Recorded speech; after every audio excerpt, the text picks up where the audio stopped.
點解香檳會貴過 Burgundy 成倍？而邊支香檳又最有代表性？呢條片就要解答呢兩個問題。大家好，我係最啱 Kings 嘅 Max 哥。如果你都中意飲酒，又或者想知道啲酒嘅秘密，記得 subscribe 我哋嘅 channel。今日嘅主角係香檳。講起最貴嘅產區，可能大家第一時間會諗起 Burgundy， 但係其實呢個只係俾嗰啲 Burgundy 嘅天價酒莊創造出嚟嘅一個錯覺。睇翻法國官方嘅數據，香檳一年產3億支，總值60億，計翻平均每支都要成20歐。咁但係 Burgundy 呢，佢一年只係產2億支，總值係20億，所以佢只係10歐一支啫。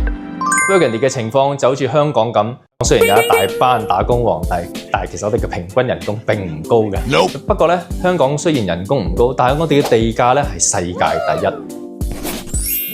而香檳嘅情況就唔同，佢比較一致，佢嘅地價都係名列前茅，每1公頃要成110萬歐元嘅。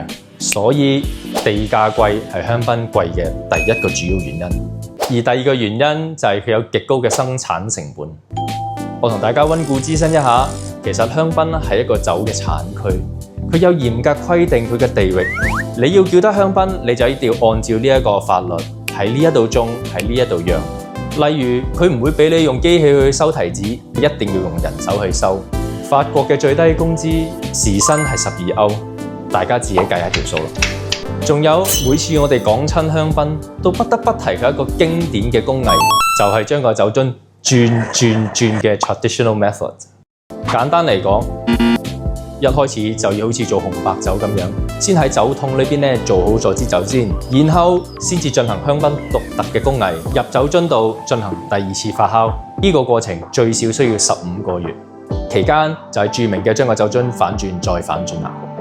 仲未完啦，最後仲要打翻開支酒，將2次發酵嘅酒渣拎咗出嚟，然後再用木塞嚟封瓶。所以你話紅白酒只係發酵1次就可以出街啦，而香檳呢就要發酵2次，然後再重新封個樽。問小學生都知啊，成本一定貴啲啦。所以直接嘅生產成本保守估計平均每支都要10個歐。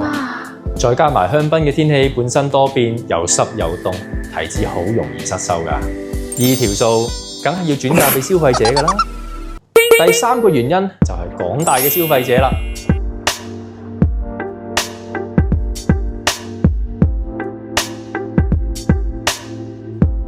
理性市場嘅物價其實係由供求嚟做決定嘅，而香檳喺消費者心目中正正就有一個無可取代嘅江湖地位。大家就算唔熟歷史我哋細個都已經知道啦，有好嘢梗要開支香檳慶祝㗎啦。呢一啲家傳戶曉嘅概念其實就有好幾百年前拿破崙年代流傳到今日。到近幾廿年，有好多跨國嘅奢侈品公司，包括 LV 都入咗場啦。佢哋打造咗一個又一個嘅明星香檳嘅品牌，成個市場變得又有策略又有光環。好似 Jay-Z 嗰支黑桃 A， 仲有 Lady Gaga 嘅限量版，支支都金碧輝煌。講開明星效應，大家望一望而家有9隻牙嗰隻公仔，就自然明白究竟明星效應有幾大影響力啦。除咗建立品牌同創造市場之外，呢啲大廠佢同一時間亦都會利用拍賣行啦同埋酒商嘅定價，慢慢咁將啲香檳嘅價格一步一步咁樣上調，從而創造咗一個有明星光環保護底下嘅投資市場。就係咁，就成功將香檳打造成為奢侈高端嘅代名詞。所以即使而家有好多國家產區喺度用香檳嘅工藝去做氣泡酒，雖然地價同埋人工都低一截，但係香檳獨特嘅風土，再加上自帶光環嘅品牌效應，香檳又點可能俾你哋見到佢嘅尾燈呢？連遮味都睇唔到。好啦，咁你問我究竟邊一支香檳係最有代表性？我就會答係。放心，我係冇收贊助，唔係交行貨。你聽埋我解釋先。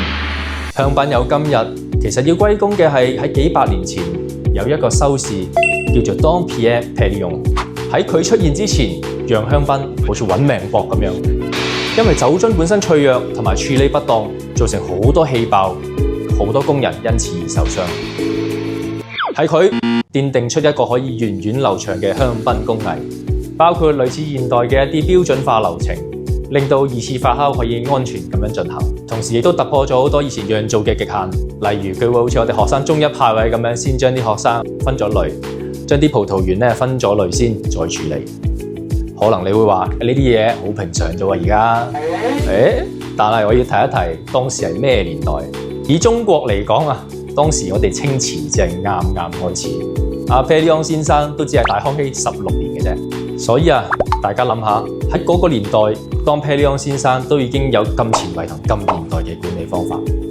當然啦，今日嘅 Dom 其實同 Dom Perignon 先生係冇乜關係嘅，佢只係另外一間香檳廠喺大概100年前創立嘅一個品牌嚟向佢致敬嘅啫。既然呢一個名係咁代表到產區嘅傳奇嘅名，所以論代表性，我都係會揀 Dom Perignon 呢支香檳嘅。好啦，今日我哋就傾到呢度。如果大家對於香檳有啲咩話題想知道，又或者其他話題你想我講嘅，歡迎留言話俾我知道。